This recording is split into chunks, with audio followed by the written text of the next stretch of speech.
చేయించక ముందే నేను చెప్పాను, ఆర్ కృష్ణయ్యని బీజేపీ తొత్తుగా వాడుకుంటారు అని. జగన్మోహన్ రెడ్డి రూపాయి తీసుకోకుండా ఆర్ కృష్ణకి 500 కోట్లు విలువైన ఎంపీ రాజ్యసభ సీట్ ఇస్తే అప్పుడు జగన్ ప్రశంసించాడు.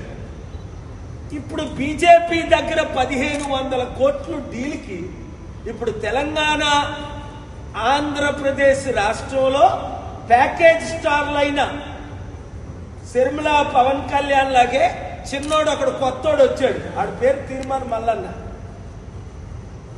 వాడి మీద అనేక రౌడీ సీటర్ కేసులు ఉన్నాయి.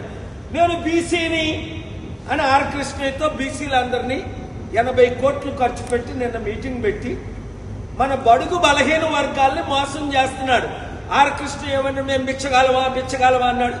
చంద్రబాబుతో భిక్షం అడిగాడు, కేసీఆర్ని భిక్షం అడిగాడు, వైసీపీని భిక్షం అడిగాడు, ఇప్పుడు బీజేపీని భిక్షం అడిగి బీసీలని తాకట్టు పెట్టేశాడు.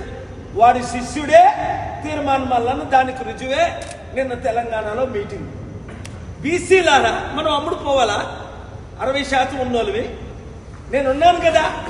ఎవ్వరికి అమ్ముడుపోని చిరంజీవిలాగా అమ్ముడుపోలేదు కాంగ్రెస్కి, పవన్ కళ్యాణ్ లాగా తెలుగుదేశం బీజేపీకి అమ్ముడుపోలేదు. ఎంత పెద్ద పదవులు ఇస్తానన్నా సరెండర్ అవ్వలేదు. విజయసాయి రెడ్డి అమ్ముడుపోయాడు.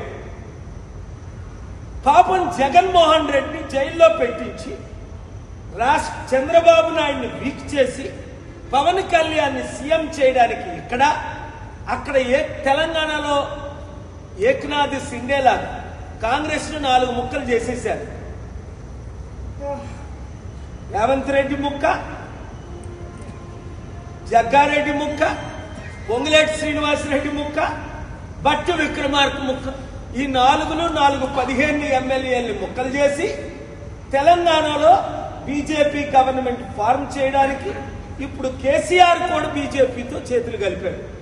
ఇంకా అందరూ ఇలాగ అమ్ముడుపోతే, అందుకనే కేసీఆర్ గారికి చెప్పాను, అవసరమైతే నా మద్దతు ఉంటుంది, మీరు బీజేపీలో కలవకండి. కవితని జైల్లో ఉన్నాయండి, ఇంకా 10 మందిని జైల్లో పెట్టేయండి, కేటీఆర్ని జైల్లో పెట్టేయండి. నీతి నిజాయితీ ఉన్నవారు అమ్ముడుపోరు. విజయసాయిరెడ్డి అమ్ముడుపోయాడు, తలకు నొప్పై కూర్చున్నాడు. జగన్ తమ్ముడు, దేవుడు నీతో ఉండగా, నేను నీతో ఉండగా నీ తల మీద వెంట్రుకు మొక్క తీసినోడు లేడు. దేవుడిచ్చిన నేనిచ్చిన సలహాల ప్రకారం వెళ్తే జయంబు నిశ్చయంబు రాష్ట్ర ఇబ్బందులు తీస్తాం. ఇక్కడున్న బీజేపీ తొత్తులు అందరినీ చిత్తుగా రాబోయే గ్రామ పంచాయతీ